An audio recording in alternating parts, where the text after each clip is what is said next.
दोस्तों, मैं आपका दोस्त आकाश पवार आपके लिए लेकर आया हूँ डरावनी भूतिया कहानी।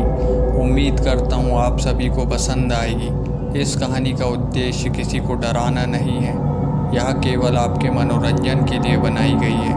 यह कहानी पूर्णतः काल्पनिक। तो मैं आपका ज़्यादा वक्त न लेते हुए सीधे कहानी पर आता हूँ। ये कहानी है मीना की। जब मीना की उम्र लगभग 12 साल की रही होगी। उस समय गर्मी का मौसम था और स्कूल की छुट्टी होने की वजह से मीना छुट्टियां बिताने अपने नाना नानी के यहाँ गई हुई थी। जैसे ही मीना अपने नाना नानी के घर पहुँचती है तो उसके नाना नानी मीना को देखकर बहुत खुश हो जाते हैं। पर यह बात कौन जानता है कि ये खुशियाँ कुछ दिनों की थी। उनकी खुशियों पर बहुत बड़ा ग्रहण लगने वाला था। मीना के कुछ दिन तो गांव में बहुत अच्छे से बीत जाते हैं। फिर एक दिन मीना अपनी सहेलियों के साथ घर से कुछ दूर आम के पेड़ की छांव में खेल रही थी। खेलते खेलते अचानक मीना की नज़र आम के पेड़ पर पड़ती है और मीना उसकी सहेलियों से कहती है कि चलो ना आम तोड़ते हैं। मीना और उसकी सहेलियाँ पत्थर से आम तोड़ते हैं, लेकिन आम टूटने का नाम ही नहीं ले रहा था। तभी मीना का पत्थर से एक आम नीचे की ओर गिरता है। जैसे ही मीना आम उठाने जाती है, आम के साइड में मीना को एक पोटली दिखाई देती है, जो पोटली मिट्टी में दबी हुई होती है। फिर मीना उस पोटली को मिट्टी से बाहर निकालती है। उस पोटली को खोलने में पता चलता है कि उसमें कंगन और चूड़ियाँ हैं, जिसे देखकर पहले तो मीना बहुत ही खुश हो जाती है। लेकिन जैसे ही कंगन को मीना बाहर निकालती है, अचानक वहाँ मौसम में बदलाव आ जाता है। तेज़ तेज़ हवाएं चलने लगती है और किसी के गुर्राने की आवाज़ आने लगती है।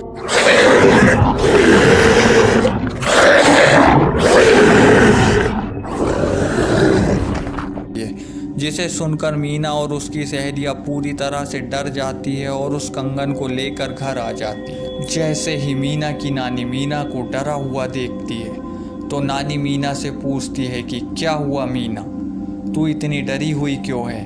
मीना नानी को सारी बात बताती है और वह कंगन भी दिखाती है। फिर नानी ने जो कहा वह सुनकर तो मीना डर से और ज़्यादा कँपकँपाने लगती है। नानी कहती है कि मीना, जो तूने उठा लाई है वो कोई आम पोटली नहीं है, वो एक डायन की पोटली है। और तूने जो पोटली के साथ साथ कंगन भी ले आई है, ऐसी पोटली में डायन को कैद किया जाता है। पोटली को खोलकर तूने अच्छा नहीं किया रे मीना। इस पोटली को खोलने से अब वो डायन आज़ाद हो गई है। अब वह किसी को नहीं छोड़ेगी, खासकर वह अब तेरे पीछे लग जाए। मीना डरते हुए कहती है कि अब क्या होगा नानी। तब नानी ने कहा वो अपना बदला लेने ज़रूर आएगी। मीना इस बात से डरती तो है पर उसे ज़्यादा यकीन नहीं होता है, इसीलिए वह अपने कमरे में जाकर सो जाती है। उसी रात करीब 1 बजे मीना को फिर से किसी औरत के गुर्राने की आवाज़ आती है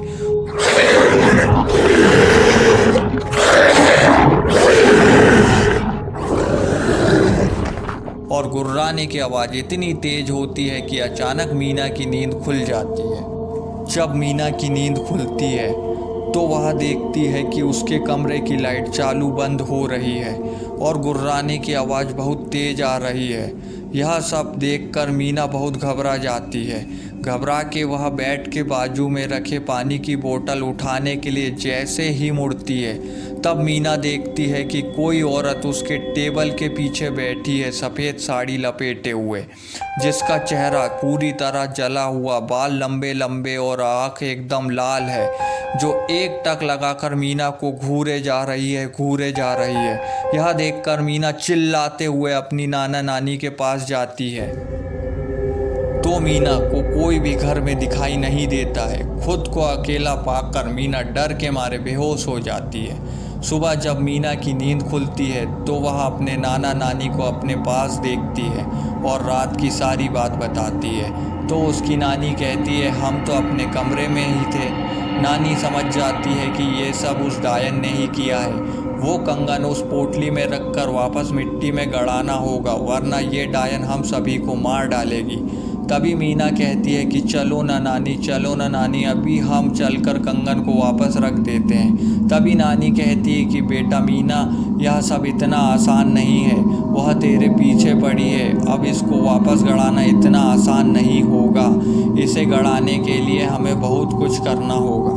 उसी रात कंगन रखने जाने से पहले मंत्रों से बंधा हुआ ताबीज नानी मीना के हाथ पर बांध देती है। जैसे ही मीना आम के पेड़ की तरफ बढ़ती है और उसे किसी औरत के रोने की आवाज़ सुनाई देती है, पर नानी ने मीना को समझाया था कि वो चुड़ैल तुम्हें अपनी ओर आकर्षित करेगी या डराएगी, पर तुम्हें ध्यान नहीं देना है वरना वो तुम्हें मार देगी।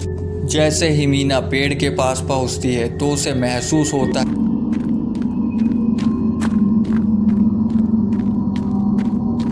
कि उसके पीछे कोई खड़ा है। अब मीना पूरी तरह से डरकर पसीना से लथपथ हो जाती है।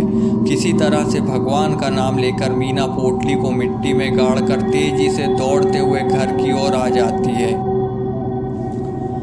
इस तरह डायन से तो मीना का पीछा छूट जाता है, लेकिन मीना इतनी डर जाती है कि वह दूसरे दिन ही शहर वापस आ जाती है अपने मम्मी पापा के पास, और कभी गांव जाने का नाम तक नहीं लेती है। तो ये थी मीना की कहानी। उम्मीद करता हूँ आप सभी को पसंद आई होगी। तो फिर हम मिलते हैं एक और नई भूतिया कहानी के साथ। धन्यवाद दोस्तों।